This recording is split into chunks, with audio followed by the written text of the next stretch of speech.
selama saya mempelajari Kristen diam-diam itu, yang saya terima itu malah cinta kasih, Mas. Saya kenal sama orang-orang Kristen yang baik banget gitu ya. Yaitu saya mencintai apa yang terpancar dari pribadi Yesus, seorang Yesus ya.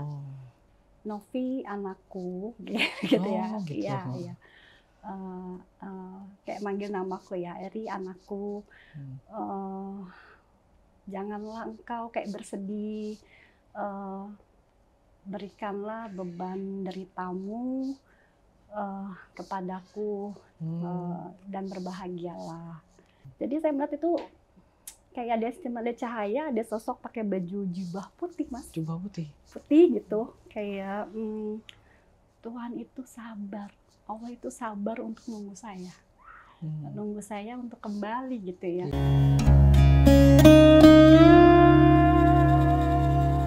Bismillahirrahmanirrahim. Assalamualaikum warahmatullahi wabarakatuh. Alhamdulillah wassalatu wassalamu ala rasulillah. Mabad. Kembali lagi kita bertemu dalam channel Wakaf TV. Alhamdulillah nih kita masih bisa berjumpa dalam layar kaca dalam keadaan sehat walafiat.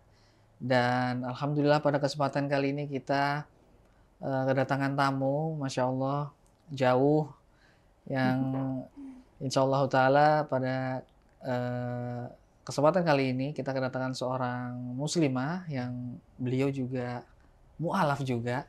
Namun ceritanya tadi saya mendengar itu menarik sekali ya untuk kita cermati bersama. Langsung aja kita sapa ya beliau. Assalamualaikum Ibu Novi, apa kabar? Baik, Baik ya. alhamdulillah. Gimana Bu perjalanan ke sini Bu? Lumayan ya, tadi sebenarnya agak lancar, cuman beberapa titik agak macet jadinya. Maaf banget tadi agak terlambat ya. Nggak apa-apa Bu, nggak apa-apa. Dari waktu yang Iya, Bu Novi, sebelumnya saya pengen tahu nama lengkapnya Bu. Sebenarnya nama lahir saya itu Eri Lespitaningsih, Eri Lespitaningsih Soeharto, papa saya namanya Soeharto. Tapi karena saya sakit-sakitan, jadi dulu kalau orang Jawa kan harus dibancakin ya, jadi ganti gitu. nama. Kasih panggilan nama Novi sampai sekarang. Novi. Gitu. Sama sih juga Jawa. Dulu saya panggil Untung malah. Jauh dari nama asli gitu. Betul. Nah, manggilnya Bu Novi aja ya? Ya, boleh. Bu Novi nih kita pengen tahu nih apa cerita kisah mu'alafnya seperti apa. Cuman yang saya penasaran tuh dulunya tuh Bu Novi tuh seperti apa nih? Soalnya kan tadi saya dengar tuh Bu Novi kan sempat Islam. Islam kemudian terjadi pergolakan batin lah kita sebut. Betul. Kemudian keluar dan masuk lagi. Nah ini dulu tuh kayak apa gitu Bu Novi? Sebenarnya sih saya namanya Islam, mungkin kalau misalkan Islam diturunkan dari ibu, dan saya orangnya mungkin agak nakal dan bisa dibilang mungkin kritis yang nakal ya. Jadi ibu saya itu sebenarnya ngajarin Islam itu seperti apa, tetapi saya mungkin yang lebih saya sering terima di lingkungan doktrin tentang Islam itu pada masa itu ya kayaknya buruk gitu ya. Iya, memang. Yang Islam teroris, iya. terus Dulu tuh, Nabi kita itu sukanya berperang, betul kan ya? Terus ya saya juga sering kalau misalkan ada yang berselisih itu darahnya halal, mohon maaf ya kalau misalkan saya salah. Tukang kawin gitu ya? Iya, terus tukang nikah harus 4 kali, itu kan membuat saya berpikir kalau memang Islam itu agama yang baik gitu ya, kenapa seburuk itu yang tercermin di masyarakat saat itu ya, yang saya dapatkan gitu. Dan saya pun karena saya termasuknya angkatan saya itu kan patuh sama orang tua, jadi saya nggak berani bertanya ya, gitu kepada orang tua kenapa begini-begini. Jadi saya itu mulai mendinai keislaman saya, dan saya waktu itu mengenal sosok Yesus ya, kebaikan Yesus ya dari dulu tetangga ada pendeta gitu, suka ngobrol gitu ya. Terus teman saya juga disekolahkan di sekolah umum yang teman-teman saya juga non Muslim gitu ya. Terus pendetanya tuh baik banget gitu. Terus dia tuh penuh kasih, terus pokoknya baik dan perhatian gitu ya. Sampai saya SMP itu sebenarnya diam-diam, mohon maaf mami, mami saya dulu ya, itu belajar Kristen saat itu di sekolah SMP saya. Saya belajar sampai ya itu saya bilang suatu saat saya ada satu masalah yang besar sekali. Terus saya menangis kan, berat sekali masalah hidup saya saat itu menurut saya ya, umur segitu dikasih kenyataan yang sangat berat. Sampai saya berdoa. Dulu saya kalau berdoa itu bukan sholat mas, jadi saya cuma gelar sejadah mama saya. Saya duduk, terus dulu kamar saya tuh ada kayak jendela besar yang bisa langsung lihat langit ya. Gitu, terus saya buka kerainya, saya buka jendelanya, kelihatan langit, saya duduk di situ. Terus saya nangis sesegukan, saya bilang sama Tuhan kan, ya Tuhan, aku kok gini, aku gini. Sampai saat itu saya merasa sih saya nggak tertidur ya, saya cuma habis nangis lelah, kayak terlelap sedikit, cuman saya terbangun karena ada yang memanggil saya. Ini yang saya nggak pernah ceritakan ke ibu bapak saya, bahkan ke kakak saya, kan saya nggak berani.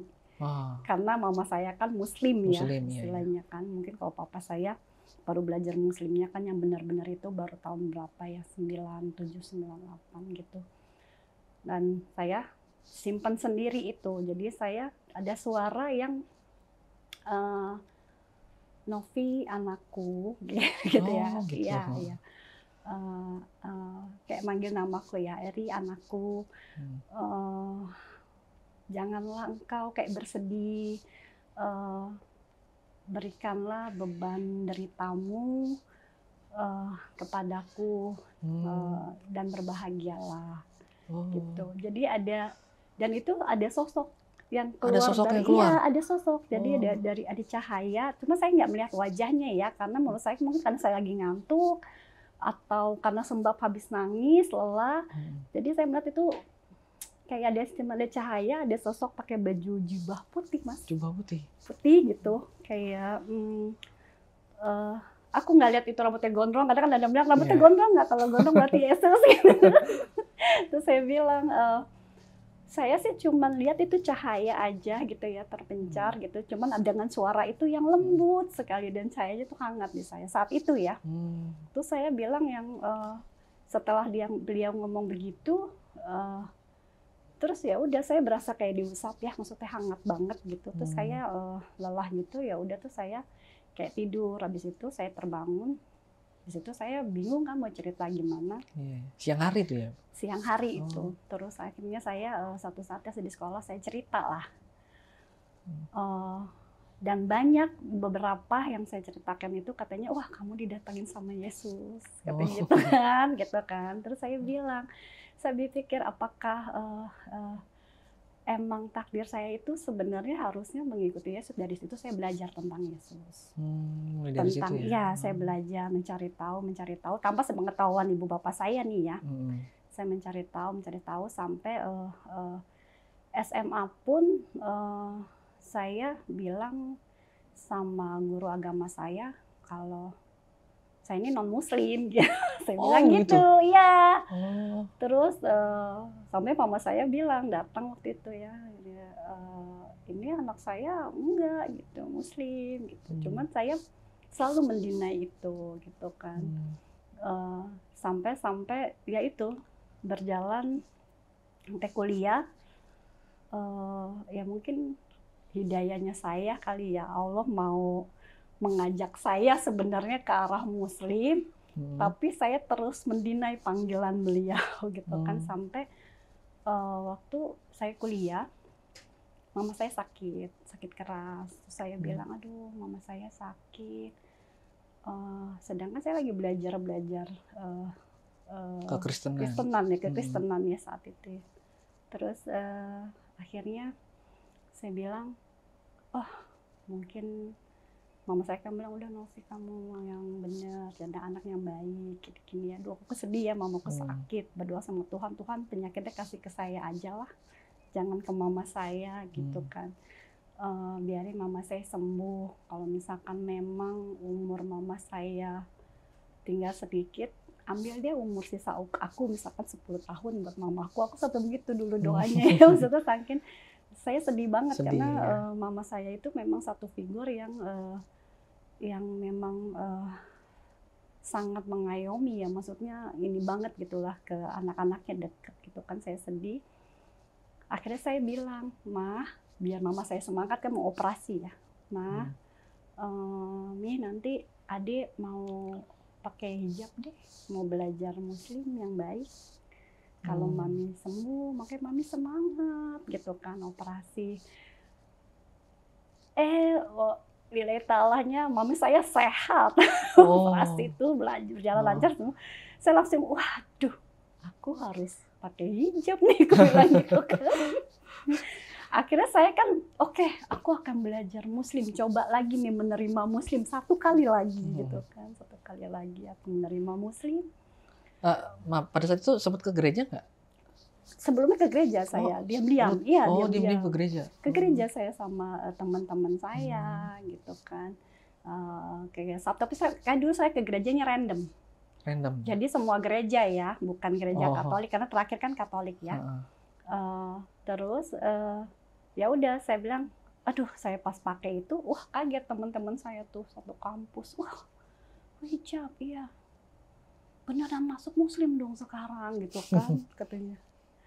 Iya nggak tahu ya, belajar aja. Dari situ saya masuk ke cari-cari ilmu lah tentang keislaman. Nah balik lagi dari saat pencarian itu, mungkin saat itu ya saya ketemunya orang yang salah. Muslim yang salah. Ya.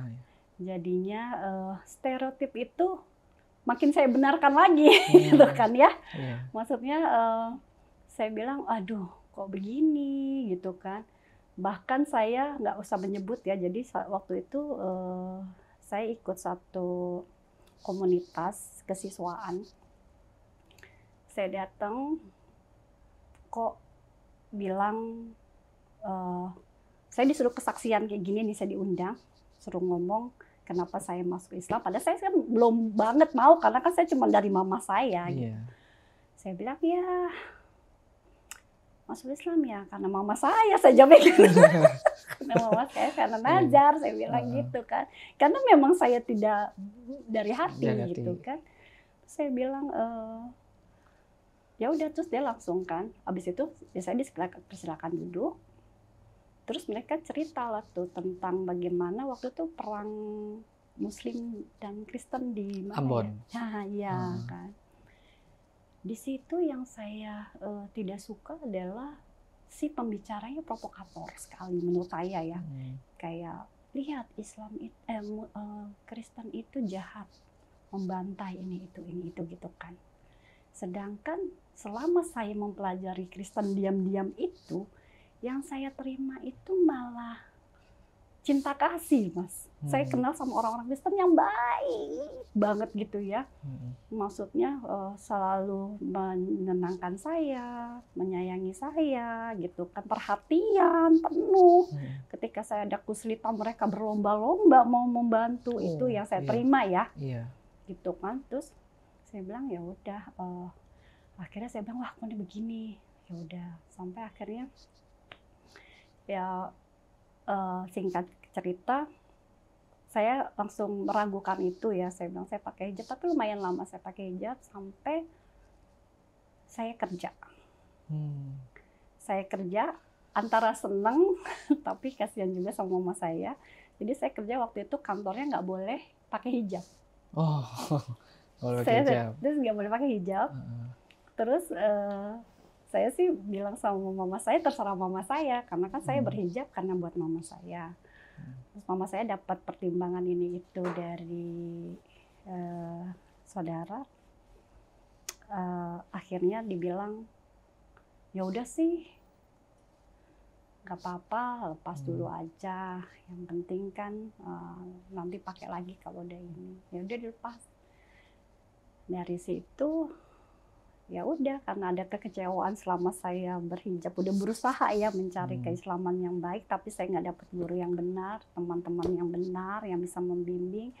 Akhirnya saya kembali lagi pas kerja itu, lingkungan saya kebetulan banyak Kristen juga dan Katolik gitu ya. Akhirnya saya belajar, bahkan diam-diam saya udah mulai rajin lagi ke gereja. Saya belum kenal suami. Sampai ya akhirnya dibaptis nggak? Iya, saya minta dibaptis waktu itu. Dibaptis gitu kan.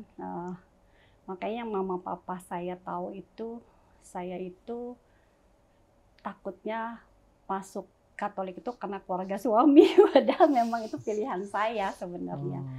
Karena memang ya itu, saya mencintai apa yang terpancar dari pribadi Yesus, seorang Yesus ya. Gitu. Sampai akhirnya semua pergolakan itu ada, sampai saya akhirnya benar-benar memutuskan untuk hijrah. Itu 3 tahun lalu ya, saya belajar.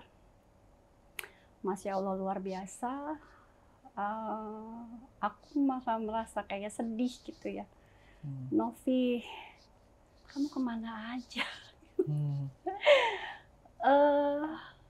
Ternyata Islam itu menurut saya itu luar biasa baik. Luar biasa indah, ajarannya juga sangat bagus. Di situ saya langsung sampai sekarang pun saya benar-benar saya menangis setiap kali saya membaca Al-Quran. Bahkan bercerita saat ini aja saya menangis gitu, betapa Tuhan itu sabar, Allah itu sabar untuk nunggu saya. Nunggu saya untuk kembali gitu ya. Dari yang saya benar-benar kekeh, saya sampai belajar. Ketemu pas kerja itu ya, saya balik lagi, saya kerja lagi. Pas kerja itu saya ketemu sama sahabat saya, itu teman kerja, dia Katolik. Saya sampai ke gereja sama dia, saya belajar. Jauh sebelum ketemu sama suami saya gitu kan. Saya ke gereja setiap minggu, saya ke gereja sama dia. Sampai saya bilang kayaknya aku mau dibaptis, cuma kan saya nggak tahu sarananya gimana baptis. Sampai akhirnya Allah kasih saya jodoh, ini yang saya bingung ya. Ketika saya sudah bahagia, Tuhan mewujudkan mimpi saya dapat jodoh seorang Katolik nih. Karena suami kan seorang Katolik ya. Masya Allah, saya dikasih jodoh sama, dalam hati ya, Tuhan ya ampun, berarti Tuhan melancarkan jalan saya untuk menjadi seorang Kristiani lah ya. Istilahnya dapat jodoh seorang Katolik gitu. Wah, saya senang dong mau jalanin. Ternyata suami saya itu justru dia, yang saya tahu ketika saya sudah menikah segala macam, justru dia itu sedang menjalani agama Islam. Jadi saya mau menikah sama dia karena mau menjalani keluarga Katolik, tetapi saya dihadapkan malah suami saya itu jadi seorang mualaf. Dan lumayan tekun menurut saya gitu ya. Dan saya sering akhirnya berselisih. Dulu tuh berselisih bagaimana, saya bilang ya tanya jawab lah kayak iya, soalnya kan kalau Yesus tuh baik gini, coba kalau ini gitu ya, dia kayak gitu. Dijawab. Tapi suami saya tuh orangnya sabar. Dia enggak yang ngegas lah kalau ngasih tahu apa. Dikasih contoh-contoh yang baik segala macam. Jadi justru saya itu awal tahu sosok Islam yang baik gitu ya, sabar gitu ya, maksudnya dalam mengajarkan agama gitu. Dari suami saya. Jadi yang yang tadi saya nanya kenapa untuk begini harus begini, itu dijawab semua sama beliau ya. Dulu beliau juga ada gurunya gitu kan. Jadi saya yang tapi saya masih belum mau tuh. Saya mempertahankan, saya nggak mau menggenggam Muslim sebetulnya gitu ya. Jadi saya saya tetap ke gereja. Saya ajak anak-anak saya sampai bilang sama suami saya, ya udah kalau kamu mau Katolik, mau Islam silakan. Saya nggak mau, sama saya enggak nih, panggilan saya nggak ke sana gitu loh kan. Panggilan saya nggak ke sana. Sampai akhirnya ada satu yang yaitu Allah dengan sabar dan baiknya saya dikasih satu cobaan cobaan itu. Sebenarnya saya juga mau bercerita kalau cobaan saya udah selesai, ujian saya udah selesai. Cuman karena memang mungkin ini satu kesempatan juga untuk saya memberitahu orang ya bahwa dulu saya juga merasa saya kayak seperti mempermainkan agama. Tetapi ada beberapa referensi Ustadz Denis ya, saya boleh sebut ya? Iya, nggak apa-apa. Ustadz Denis itu bilang ada satu itunya dia bagus gitu ya.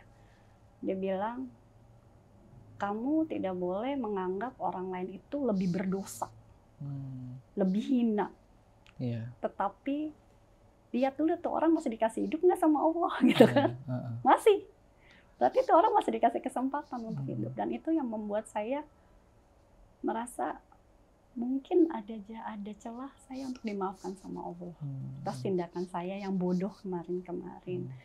Jadi yaitu ketika saya akhirnya memutuskan untuk berhijab, hijrah, saya belajar, dan saya makin tahu betapa Islam itu sebenarnya sangat baik, sangat indah, dan sangat membuat kita tenang sih.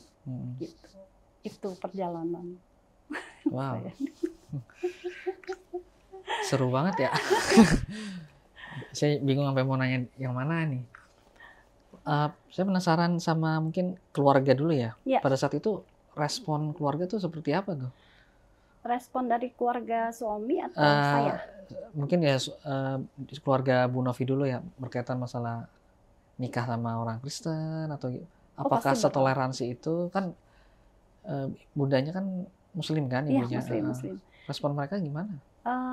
Sebenarnya kalau mama saya sih dari dulu selalu menetapkan kalau kita mencari jodoh itu ada tiga syarat ya.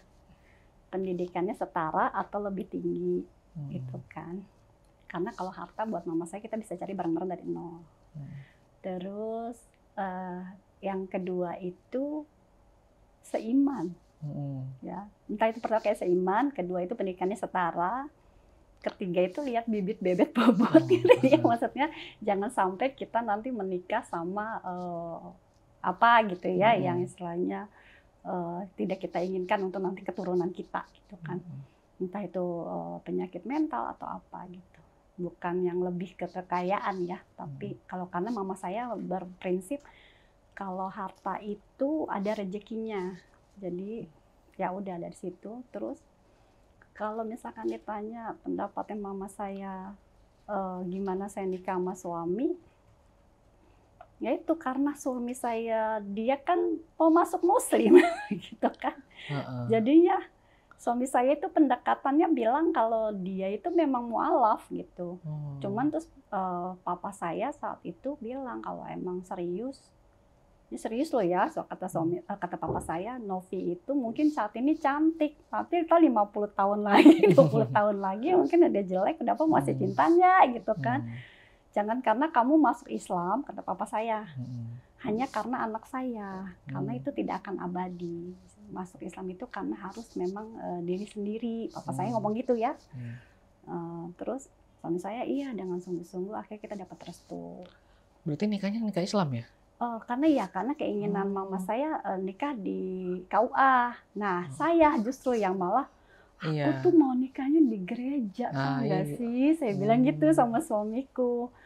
Ya karena suamiku orangnya sayang ya dan sabar dan baik, saya bilang kan. Gimana? Aku maunya nikah gereja karena buat saya nikah gereja itu romantis. Jalan di altar gitu pakai bajunya cantik gitu kan. Wah, saya tuh sebel gitu, nangis. Cuman kan saya juga tahu itu orang tua saya nggak bisa dibantah, dan saya sangat sayang sama mama saya ya. Saya bilang, aduh saya sebel banget sebenarnya. Saya bilang sama suami saya, gimana saya mau nikah di altar, romantis, teman-teman saya nikah di altar tuh kayak cantik gitu kan. Kayak gimana, terus akhirnya setelah pernikahan itu, saya minta bilang sama ibu mertua kan Katolik ya, pasti dukung dong keinginan saya ya. Bunda gimana nih, saya maunya sih nikah Katolik. Udah ini nih.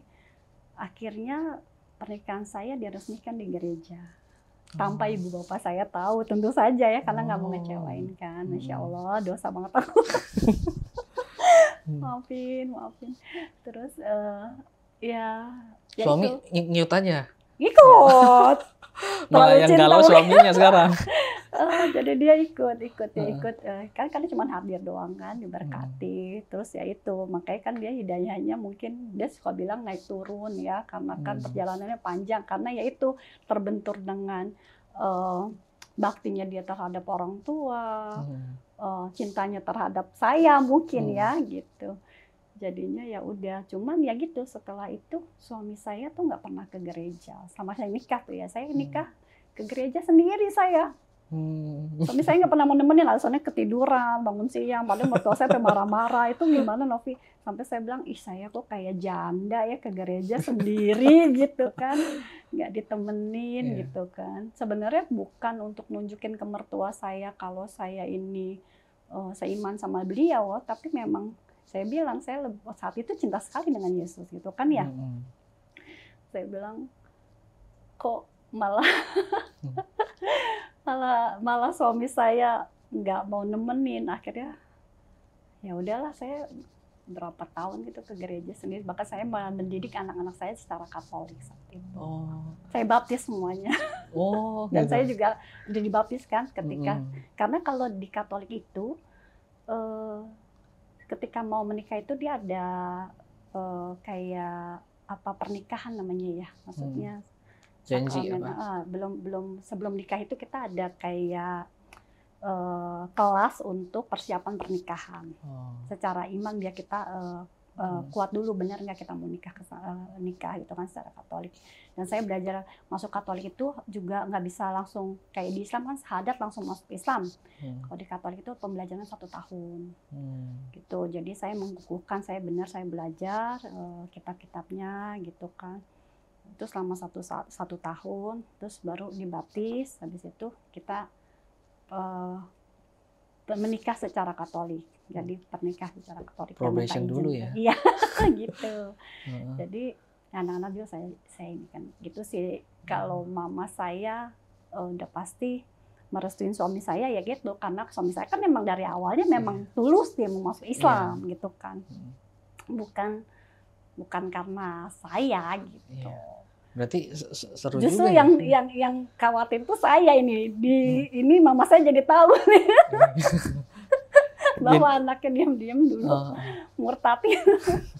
Jadi apa tarik-tarikan ya? Jadi mertua narik mantu, jadi sama-sama narik-narik gitu maksudnya hubungannya. Mertua saya mungkin punya kekhawatiran kalau saya itu akan menyeret anaknya menjadi seorang muslim. Itu sih pertengkaran kita ya, maksudnya konflik keluarga aku kayak gitu. Kan katanya setiap rumah tangga ada cobaan, ada masalah. Saya punya suami baik, anak-anak saya alhamdulillah baik. Cuman hubungan saya sama ibu mertua itu kayak penuh kecurigaan. Jadi mertua saya itu kayak takut sekali anaknya ini dibawa ke muslim. Padahal kalau misalkan ini kan anaknya yang mau justru masuk muslim gitu. Sedangkan saya menikah sama dia justru mau jadi seorang Katolik kan. Tetapi malah dia yang berarti kan dia masuk muslim bukan karena saya, cuma saya tidak bisa menjelaskan saat itu karena saya itu sangat menghargai seorang ibu, baik itu ibu saya atau ibu mertua. Jadi saya itu nggak mau menyakiti gitu. Misalkan saya mau bilang, iya bun, Mas Julius nih yang malah gini-gini, itu aku nggak bisa gitu. Aku cuman yang enggak bun, Novi itu emang bener kok mau ini. Sampai mertua saya itu selalu yang setiap acara keagamaan saya harus hadir. Harus hadir. Saya sampai ya saya ikut kebaktian ini itu segala macam. Bahkan saya bilang ya sampai bersaksi kesaksian. Sampai bikin kesaksian di sana-sana tentang yang mimpi Yesus itu kan. Sebenarnya saya mimpi Yesus itu bukan 1 kali, Mas. Saya pernah jadi setiap kali saya di titik terendah dulu ya. Kalau nggak salah saya mimpi itu sekitar 2 kali. Mimpi. Saya pernah di titik terendah lagi, saya lupa itu kapan. Saya juga sama, saya sampai menangis-nangis, sesegukan yang saya bilang, aduh aku capek nih sama hidup. Datanglah lagi itu sosok itu ya. Oh. putih dengan cahaya terpancar. Karena saya bilang gitu, saya kalau lagi berdoa itu, saya bukan sholat, tapi saya duduk gitu. Memang kadang kalau misalkan orang tua saya suruh sholat, ya udah saya sholat aja gerakan. Cuma saya nggak tahu maksud doanya apa, tujuannya apa ya dulu ya. Terus ya udah, tapi kalau misalkan mama saya, deh ini sholat, ya saya cuma taruh sejadah doang. Terus saya duduk cuma doa aja udah ke Tuhan gitu kan. Tuhan saya gini gitu kan. Nangis, tidur lagi, capek. Terus kayak ada yang ngusap kepala saya, suara gitu ya. Kedua itu ya sama kayak wahai anakku, janganlah bersedih, bahasanya gitu ya. Serahkan semua beban dan deritamu kepadaku dan berbahagialah, maka semua akan baik-baik saja. Kayak gitu ya. Makanya saya langsung yang datang lagi nih. Dan lucunya ya, kalau dulu saya di teman-teman yang Kristen gitu, mereka tuh kayak, wah hebat banget tuh, gue aja pengen banget nih ketemu sama Yesus, nggak ketemu, berarti kan lu orang terpilih, haruslah mengimani gitu kan, segala macam. Sampai saya ya gitu, pindah rumah, punya tinggal di rumah sini. Kalau Katolik itu ada lingkungan-lingkungan. Jadi misalkan kita tinggal di sini, berarti kita ikut lingkungan Katoliknya ini gitu kan. Dan nanti di situ ada pengurus-pengurus yang ditunjuk untuk aktif lah ya dalam kegiatan kerohanian. Nah di situ sebenarnya saya kan orang introvert, gitu kan, maksudnya kalau nggak disamper nggak mau. Nah itu saya bilang keren ya. Saya kadang gini, kenapa Muslim yang saya kenal di lingkungan saya tidak seaktif teman-teman saya yang non-Muslim dalam mengajak ke jalan keagamaan. Iya, pelajaran nih. Nah, misalkan kayak saat ini deh saya ngaji, misalkan saya lagi males nih, nggak diketuk-tuk pintu saya. Misalkan, Novi ayo ngaji, ayo Novi ketik ke sini, cuman WA doang. Kalau dulu teman-teman saya itu, mereka tuh sampai samperin ke rumah saya, dijemput kita. Ayo Novi kita tungguin, ayo kita berangkat. Misalkan ada misa apa gitu ya. Saya sampai yang, maksud saya akan menjadi muslim yang nanti akan seaktif itu. Saya mau gitu ya, saat ini saya mau mengajak, misalkan ada teman saya yang mungkin mualaf atau apa, ngaji, aku mau samperin gitu, mau pakai cara mereka. Kayak gitu sih Mas, jadi lebih nggak ada. Nah ini saya penasaran yang masuk Islamnya deh. Kan tadi kan ini banget ya, Bu Novi tuh sangat niat banget masuk, kemudian lingkungan mendukung dan sebagainya gitu kan. Banget. Nah ini dan kemudian baik semua lagi. Ini sebenarnya udah nggak kalau orang lihat nih, waduh istiqomah dah nih pasti deh. Iya, support banget. Pasti istiqomah. Dan sekarang berputar balik gitu, masuk menjadi insya Allah muslimah yang taat dan seterusnya. Ini gimana ceritanya turning point ini? Sebenarnya gini ya, turning point-nya ya. Kan saya bilang Allah itu luar biasa, mungkin sayang banget sama saya terharu ya. Luar biasa, sayang segini, zolim bisa dibilang. Makhluk paling zolim kali saya di dunia nih. Jadi ada satu ujian yang dibuat teman di keluarga aku saat ini. Alhamdulillah ujiannya masih berjalan. Ya semoga lah teman-teman, kita doain. Amin. Semoga selesai ujiannya. Ada satu ujian yang akhirnya saya ngomong ke suami. Sebenarnya pertama kali saya memutuskan untuk belajar Muslim kembali itu untuk men-challenge suami saya. Apa? Men-challenge suami saya. Men-challenge. Saya bilang, oke deh Han, saya bilang gitu bahasanya ya. Yaudah, sekarang nih ya, aku mau masuk Muslim nih. Aku mau belajar nih mulai dari sekarang ya. Saya bilang, apa yang kamu yakini? Padahal sebenarnya saya waktu pas selama saya Katolik itu, dia kan sering menjawab pertanyaan-pertanyaan dari juga kan sebelum-sebelumnya. Itu saya udah mulai yang, oh iya ya Nabi Muhammad baik. Oh iya ya Islam begini. Oh iya gitu dari dia ya. Yaudah nih saya mau belajar sungguh-sungguh. Karena saya tuh orang komit. Kalau belajar tuh totalitas. Kalau saya ya, kalau menyukai sesuatu. Saya bilang, yaudah saya mau belajar nih. Udah. Awal sih masih ya udah belajar tuh 1 tahun belum berhijab. 1 tahun saya belajar, tapi belajar masih setengah-setengah, masih yang ya kadang sholat, kadang enggak, kadang. Tapi saya belum banget yang namanya syahadat ya. Terus saya bilang ya masih yang galau karena teman-teman saya sayang meninggalkan teman-teman saya ya kan yang udah solid banget, yang support banget, suportif banget itu teman-teman saya. Aduh gimana ya, sedangkan saya di lingkungan itu saya nggak punya teman yang muslim yang saya kenal yang benar-benar suportif ke saya gitu ya, merangkul, menemani selalu gitu. Cuma saya pikir oh ya lagi ada sih satu orang yang membantu ya luar biasa. Terus sampai saya bilang ya udah tahun kedua,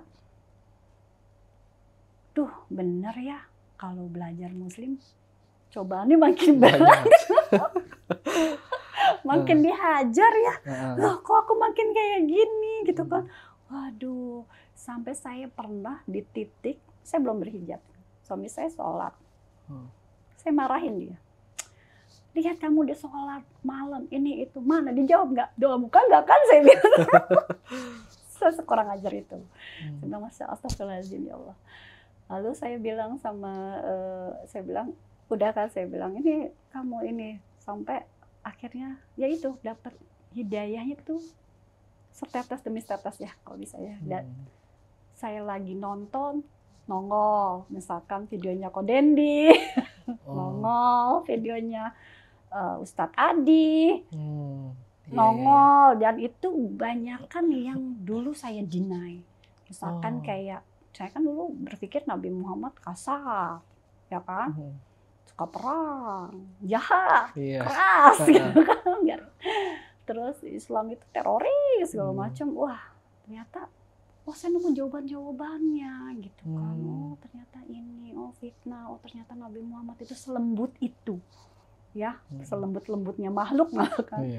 Lembut, baik gitu kan. Oh ternyata itu semua dusta ya, kayak buatan gitu atau gimana yang memang mau menyimpang kita gitu, kepikiran-pikiran kita. Terus saya lagi, oh akhirnya saya langsung, Pak, saya mau berhijab. Ketika saya udah, karena saya belajar. Terus itu masih baru baca Al-Quran itu saya dari belakang. Bukan dari depan ya. Jadi habis Al-Fatihah, aku baca dari belakang. Dan itu aku belajar nggak baca artinya. Karena Al-Quran saya waktu itu nggak ada artinya. Ya kan? Akhirnya saya bilang sama suami, beli deh yang ada artinya gitu kan. Saya mau pelajarin deh, kok bisa ya ada kayak Kopelix gitu ya, Pak Ustadz Felix ya, Ustadz Felix. Kok bisa sih dia baca Al-Quran terus tiba-tiba langsung kayak tergugah, emang sebagus apa sih Al-Quran? Saya bilang gitu ya, dulu ya. Karena kan saya cuma ya baca dulu kecil, nggak ngaji, ikut ngaji gitu. Kan kita nggak tahu, kosong gitu kan. Terus ada juga YouTuber yang dia juga masuk Islam sama kan, karena pengen cari keburukan Al-Quran, dia malah akhirnya mencintai Al-Quran kan. Masya Allah kan kayak gitu. Sampai saya juga, apa ya, coba deh belilah. Carilah kita Al-Quran yang ada teksturnya tuh. Suatu malam saya baca. Baca masih dari belakang. Ngapalin Al-Quran kan, kayak Al-Fatihah, Qul Huwallahu Ahad, terus apa Anas segala macam. Saya bilang, ya saya masih nggak baca artinya yang ya ini tentang Tuhan gitulah, Tuhan cuma satu, ya masih yang belum ada isinya tuh baca itu. Sampai setelah saya hijab, saya mendalami, saya belajar bagaimana cara sholat yang benar, wudhu yang benar. Ustadz Adi bilang, dengan sholat, coba perbaiki dulu sholatmu, maka hidupmu akan lebih baik, gitu kan ya. Jadi saya, coba deh benar perbaiki sholat. Nah, perbaiki sholat itu apa sih? Ya perbaiki wudhunya, niatannya, segala macam. Saya perbaiki itu, dan saya sholat. Kayak hidayah itu datang, Mas. Dan satu saat saya buka Al-Quran. Saya baca, dikasih tahu bacanya kan dari depan gitu kan. Dari ini ya, dari belakang ya. Al-Quran dari belakang. Terus Al-Fatihah, terus Al-Baqarah. Itu saya baca, nangis, Mas. Saya bilang, Masya Allah, ternyata ada semua jawaban semua di situ. Tentang apa itu? banyak lah, banyak tentang bagaimana Allah itu Al-Fatihah itu kan minta tolong iya kan nak berdua ya kan stain itu bagus banget ya. Iya, betul. Kayak gitu kan. Terus yang Tuhan tidak diperanakan itu. Terus kalau di Al-Baqarah itu ada saya agak banyak ini ya surat-surat kayak di situ banyak terjawab kalau Islam itu adalah agama yang baik. Terus di situ ada sampai Al-Quran itu tuh ternyata mencakup banyak hal ya. Iya. Mengajari kita semua tata cara kita hidup. Iya. Kita semua kita ada di situ kan. Bahkan manusia mulai dari sel telur segala macam gitu ya. Betul. Apa kita tuh sampai dikasih tahu sampai bagaimana dulu kan saya suka ngomong puasa buat apaan sih gitu kan, ngapain gitu kan, lapar gitu kan, nggak penting. Kalau orang dulu kan orang tua saya kan bilang iya puasa kan supaya kita biar tahu anak yang nggak mampu nggak bisa makan. Padahal sebenarnya makna puasa itu luas sekali. Ramadan itu kan maknanya luas sekali. Justru saya tahu karena membaca Al-Quran itu puasa itu takjub gitu ya. Iya takjub. Wah gila sedetail ini ya saya belum pernah. Padahal saya rajin loh baca Alkitab. Saya rajin, saya suka baca Alkitab gitu kan. Ketika saya baca Al-Quran, wah ini saya kayak punya ensiklopedia. Karena kan Al-Quran itu kan terdiri dari ilmu pengetahuan, yang tadi yang disebut ada hukum-hukum, sejarah, kisah para nabi. Gitu. Saya pikir kan itu cuma hoaks, karena nggak baca kan. Iya. Tapi ketika saya baca, Masya Allah, saya luar biasa. Saya kadang sampai yang Novi kamu kemana aja sih gitu kan. Ada satu buku manual book istilahnya ya buat kita untuk kita menjadi lebih baik, tentang bahkan mencari rezeki ada, berbisnis ada gitu kan. Apa ya kok kayak gini. Terus ternyata juga wah Islam itu sangat memuliakan wanita. Sedangkan dulu saya benci salah satunya ya, maksudnya maaf bukan membenci, maksudnya saya diskriminasi Islam itu karena salah satunya kayaknya Islam itu nggak adil sama perempuan.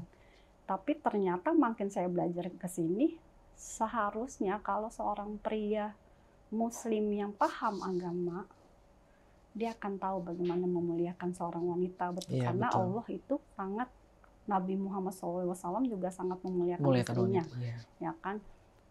Jadi saya langsung bilang, wah, iya ya, dari mulai kita disuruh tutup aurat itu gunanya apa, itu saya langsung, wow banget sih gitu. Saya nggak bisa ngomong selain wow gitu ya, Masya Allah gitu kan. Itu sampai yang kita tuh, bahkan bayangin enaknya sebagai seorang Muslim ya, ibu-ibu mohon didengar. Kita untuk mendapatkan pahala hanya untuk beribadah kan sama Allah, sama kita patuh sama suami, ya, dan mengurus anak-anak aja itu pahalanya udah berlimpah ruah gitu. Cukup kan. Itu aja. Cukup itu aja. Bahkan ada yang bilang kita nggak usah sholat sunnah, cuman sholat wajib aja gitu ya misalkan. Dan melakukan kerjaan mengurus anak, menyusui anak itu udah yang pahalanya banyak. Jadi pahala terbuka untuk wanita itu banyak banget gitu loh. Dan yang enaknya lagi nih ibu-ibu ya, kalau misalkan kita ada salah-salah, nanti yang akan mempertanggungjawabkan adalah suami kita gitu loh. Betul. Jadinya luar biasa gitu loh, enak. Makanya saya sekarang, ya udah saya mau patuh aja dia sekarang sama suami gitu kan. Padahal dulu saya, kayak mama singa. Padahal suami itu bertanggung jawab atas 4 wanita kan. Iya, betul. Ibunya, betul. Istrinya, saudari perempuannya, anaknya. Itu luar biasa. Makanya kan beban seorang laki-laki ya. Enak loh jadi perempuan. Saya dulu kan mikir, nggak mau masuk Muslim karena Islam kayaknya kalau buat cewek gini banget sih. Gitu. Sama yang Bu Novi tadi mention tuh masalah, misalkan Rasulullah tukang nikah dan sebagainya. Justru malah pada saat itu, sebelum Islam datang kan nikahnya banyak. Nah, itu 100 segala macam gitu kan. Berarti Islam kan datang disembunyikan itu kan. Iya, Islam datang justru dipangkas, udah segini aja gitu. Nah itu salah satu yang Kodeni juga pernah saya dengar ya. Dulu manual Nabi Ibrahim istrinya berapa gitu kan. Ada yang 1000, ada yang 100. Ada iya gitu kan. Justru Islam itu dari situlah saya langsung oh iya ya gitu kan. Saya malah jadi yang oh iya mengerti gitu kan. Cuman ya itu stereotip di luar itu masih buruk sih gitu. Kalau bicara cerita kisah-kisah itu banyak tuh, Banget. menarik sekali sampai Sangat. para sahabat Nabi tuh ketika ayat itu turun langsung diceraikan tuh. Ya, Iya. tinggal dia pilih yang dia suka gitu kan, langsung Oh iya, masa? langsung Aku baru tahu langsung dia samina wa ta'na, mereka taat dan mereka dengar ayat itu dan mereka taat, mereka langsung menceraikan dan pilih yang dia suka aja udah. Langsung patuh. Betul. Makanya luar biasa sih, karena saya justru malah dan satu hal lagi ya, ketika saya benar-benar mengikuti Muslim ya, maksudnya agama Islam, hidup saya lebih teratur. Oh. Ya, saya jadi kayak bangun pagi, tata cara saya ngomong nggak bisa sembarangan ya. Ya mungkin agama yang sebelumnya juga nggak boleh sembarangan ngomong, cuman kan dari Muslim justru saya belajar itu malah yang oh ya kita bahkan ngomong sama orang juga harus yang benar-benar bermanfaat aja, jangan ini gitu ya. Betul. Palingan pergolakan batinnya ada sih Mas. Saya masuk Muslim ya, karena kan saya itu kalau belajar itu totalitas. Nah, ketika saya totalitas, ada di titik saya kayak beberapa bulan kemarin sih saya ngerasa, kok saya masuk Islam ya kayak nggak asik ya teman-teman saya. Kayak orang kayak melihatnya saya kayak nggak bahagia gitu. Karena kan saya nggak pernah nongkrong-nongkrong lagi gitu kan. Terus saya tidak suka berdandan lagi, menggunakan perhiasan yang bergimana gitu. Terus bahkan bersuah foto gitu ya, sosmed aja saya udah nggak aktif gitu. Karena saya agak takut gitu untuk men-sharing sesuatu yang jadinya nanti, karena saya belajar ini kan, kayak nanti membuat orang iri dengki atau enggak misalkan saya menge-share makanan yang enak, tapi saya sih belum tahu ya, saya masih mau belajar, nanti tanya sama Bu Ustazah yang akan saya temui. Saya men-share makanan, ini masih persepsi saya men-share makanan enak, terus takutnya nanti ada orang di luar sana yang nggak bisa punya makan ya, terus bersedih hati dengan postingan saya itu sih. Jadi saya merasa aduh jadi Muslim berat juga ya, kita jadi kayak aku jadi kayak takut dosa selalu, karena ya itu, karena saya makin baca Al-Quran, aku tahu mana yang tidak boleh, mana yang boleh. Jadinya saya sekarang ini jadi kayak berhati-hati gitu loh Mas, hidup saya. Dan itu yang kadang membuat lingkungan, bahkan anak-anak saya pun bilang, Mama kok sholatnya banyak amat kayak gitu ya. Atau enggak, Mama kok Mama tumben sih sekarang Mama nggak keluar gitu, hangout sama teman-teman gitu.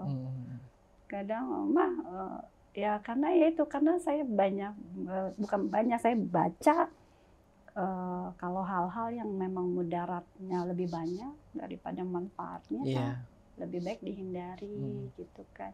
Terus saya boleh banyak lah hal-hal, ternyata begini nggak boleh alasannya ini nggak boleh alasannya ini, lebih kayak gitu sih Mas. Iya bener sih, lebih jadi kita jadi yang teratur gitu, mungkin jadinya teratur jadi kesannya membosankan ya.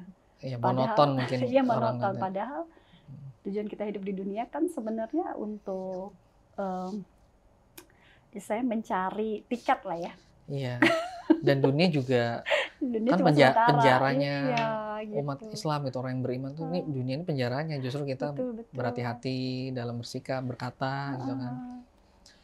Tadi saya juga mau ingin menyampaikan, sebenarnya ada komunitas nih, ketika orang mau mengenal Islam.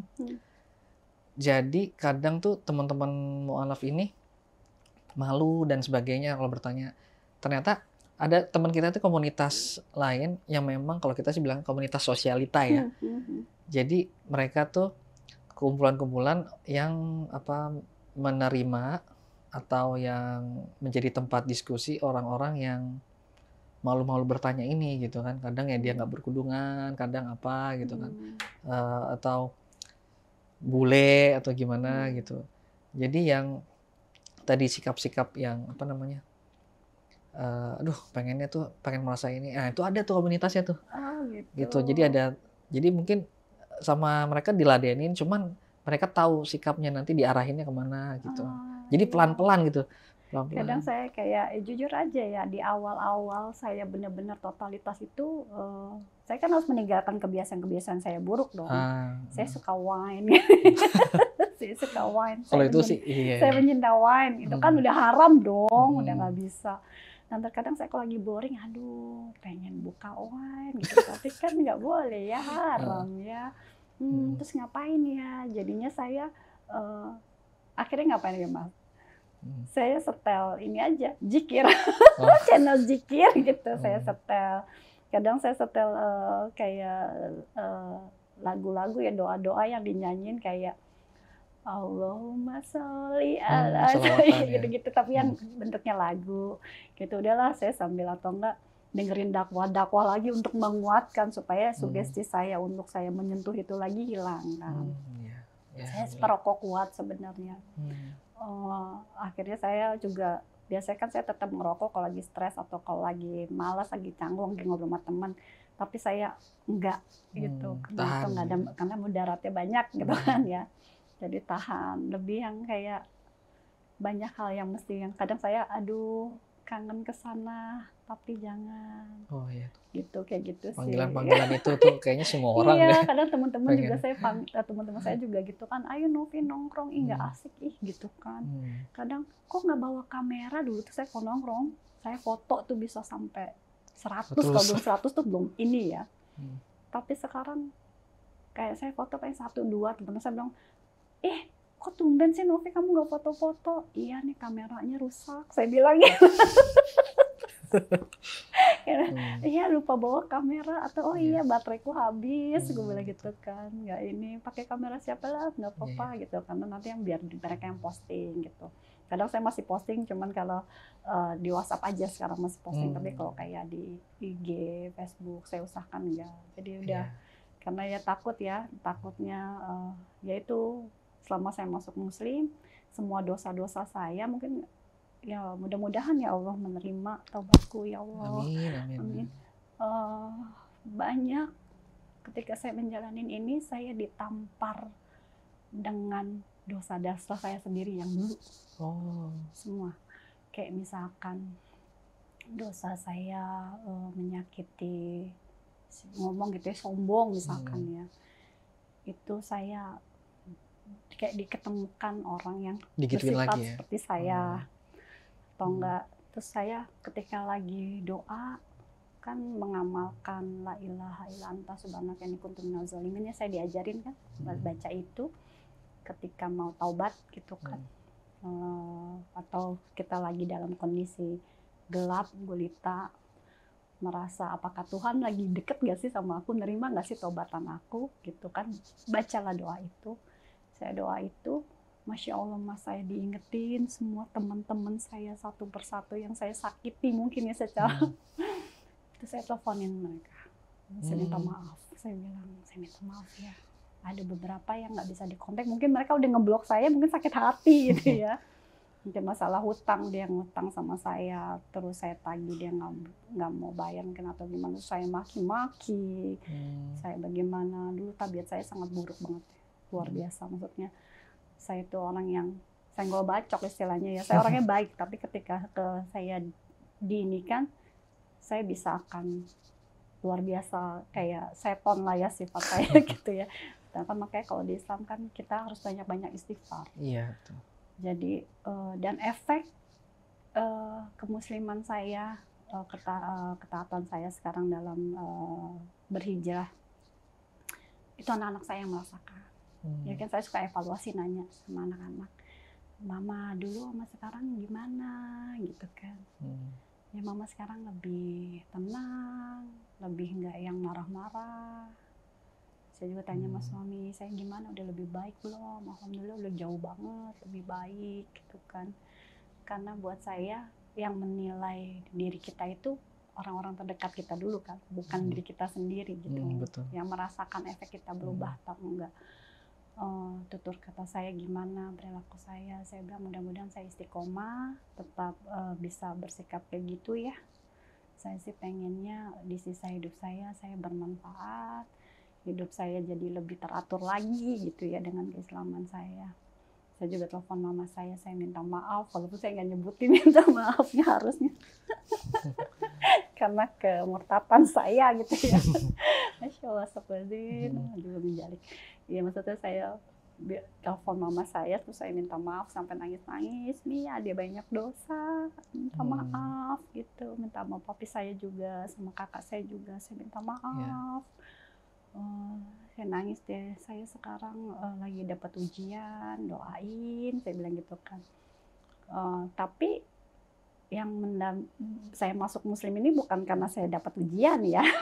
Disclaimer dulu, takutnya kan ada beberapa teman saya yang bilang, lu tuh masuk Islam karena psikologi lagi kena masalah. Ya, karena lagi ada ujian. Saya bilang justru karena saya makin mendekatkan diri, saya tahu, saya baca, saya paham gitu kan. Saya itu orang yang sangat logik dan saya itu orang yang bawel kritis. Makanya saya bilang kalau saya ketemu sama Ustadz, saya awal bilang dulu, Pak Ustadz mohon maaf kalau saya nanyanya tuh agak-agak.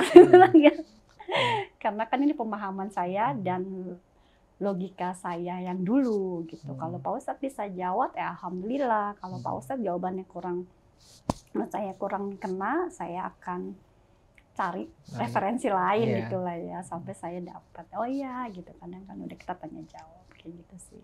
Ya. Masya Allah, alhamdulillah. Luar biasa ya perjalanan. Terakhir ya, pertanyaan terakhir, harapan sih. Harapannya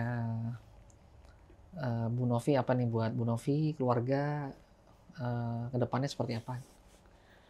Kalau saya sih simpel ya, saat ini saya sih udah banyak merasakan kenikmatan dunia menurut saya ya. Jadi dengan hijrahnya saya mau menghabiskan waktu saya itu benar-benar yang ingin bermanfaat lah. Buat diri saya, buat anak-anak saya, buat keluarga saya, bahkan buat orang-orang di sekitar saya gitu ya. Saya mau, cita-cita saya sederhana, saya cuma mau kalau ada undangan pengajian saya akan datang gitu kan. Saya mau berguru, saat ini saya mau cari guru, maksudnya yang untuk saya bisa bertanya. Kalau misalkan ketika saya baca ada yang saya bingung ayat ini, saya mau nanya. Ya saya berharap ujian saya lulus dan pertobatan saya diterima sama Allah Subhanahu wa Ta'ala. Dan saya tahu saya orang yang sangat berdosa. Saya tahu hamba yang sangat luar biasa nakal. Semoga Allah berkenan memaafkan dan membukakan kesempatan untuk saya menjadi umat beliau yang lebih taat lagi, lebih beriman, istiqomah. Amin, kayak gitu sih Mas. Saya minta doa-doanya sama Mas dan teman-teman bahwa saya bisa istiqomah. Dan kalau misalkan ada teman-teman misalkan mau ngundang saya misalkan ngaji atau nggak ada pertanyaan, saya senang banget karena saya dari kemarin tuh nyari ustadz dan ustazah yang bisa saya bertanya tuh susah ya, belum nemu ya. Jadi saya ya baru kemarin dapat sih, dan mudah-mudahan aku bisa ketemu minggu depan untuk saya sih berharap bisa jadi muridnya beliau gitu. Saya mau menuntut ilmu yang benar-benar gitu. Kalau Mas ada referensi? Ya, soalnya ntar kita ngomong di. Gitu aja sih Mas. Alhamdulillah, makasih nih Bu Novi atas kedatangannya, berbagi kisah cerita-ceritanya. Ya tentunya kita doakan ya Bu ya, semoga istiqomah. Begitupun juga ya suami, keluarga untuk menjalankan Islam yang kafah ini. Dan juga kita doainin teman-teman permisan yang ingin mau masuk Islam atau seperti Bu Novi, insya Allah Kita doakan untuk teman-teman Ya. semua. Baik Bu Novi, terima kasih atas kedatangannya. Demikianlah tadi apa yang Bu Novi ceritakan ke kita, bagaimana beliau mengalami pergolakan batin, ya Betul. mulai dari keluarganya, kemudian suaminya dan seterusnya. Dan patut kita ambil contoh atau inspirasi semangatnya beliau untuk belajar, Hmm, kritisnya dan lain-lainnya. Ini harus kita betul. ambil hikmahnya ya teman-teman sekalian. Baik sahabat wakaf, jangan lupa like, subscribe, komen, dan juga jangan lupa aktifkan lonceng notifikasinya agar teman-teman sekalian bisa mengupdate info terbaru dari kami. Kami mohon maaf dan undur diri. Wassalamualaikum warahmatullahi wabarakatuh.